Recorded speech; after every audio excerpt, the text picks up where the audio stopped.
В целях борьбы с серыми схемами во всех контрольных пропускных пунктах на границе проводится установка системы видеонаблюдения с функцией онлайн-передачи данных в центральный аппарат.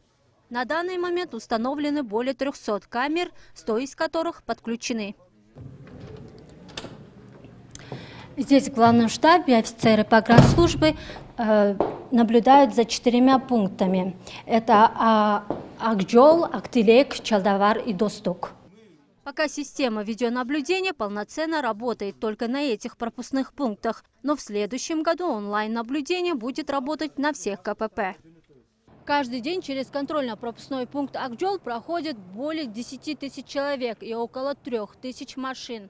Здесь камеры установлены уже больше года, но онлайн-режим был введен только месяц назад. Про работу видеокамеры могу сказать, что в каждом кабине паспортного контроля и где досматривается транспортное средство, установлены видеокамеры в количестве 33 единиц. Все видеокамеры направлены на работу военнослужащих, в том числе и там же можно посмотреть, как ведут себя проходящие государственные граждане.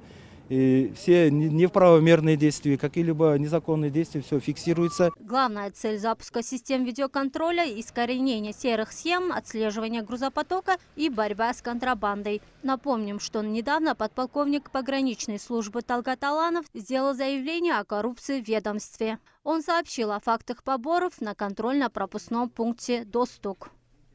По заявлению подполковника Аланова сегодня работает военная прокуратура. Мы тоже обратились в военную прокуратуру все фактам его заявления.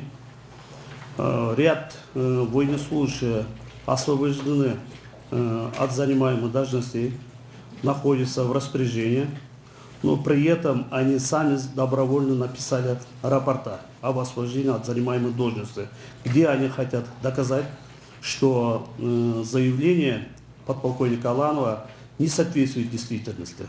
Но границу нужно укреплять не только для защиты экономических интересов, но и для обеспечения государственной безопасности. По данным экспертов, на северных границах Афганистана скопились несколько тысяч боевиков террористических группировок. В этом направлении по линии пограничного ведется работа по повышению обороноспособности наших застав и подразделений на таджикском направлении.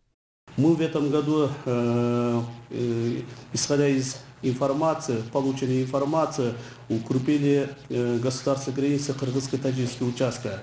Мы совместно взаимодействуем с органами, также с силами военнослужащими Генерального штаба, тоже вероятно направления, где могут переходить бандформирование международных террористов, полностью перекрыли. Это проводили ряд развитых поисковых действий с установлением блокпосты на пограничных перевалах кыргызско-таджикского участка.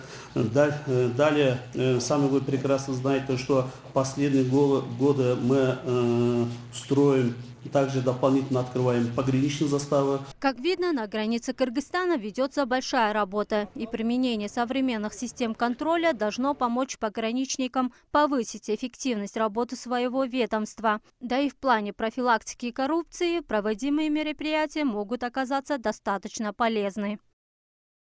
Гульжан Абдразакқызы, Бектур Калыков, новости Ош-Перим.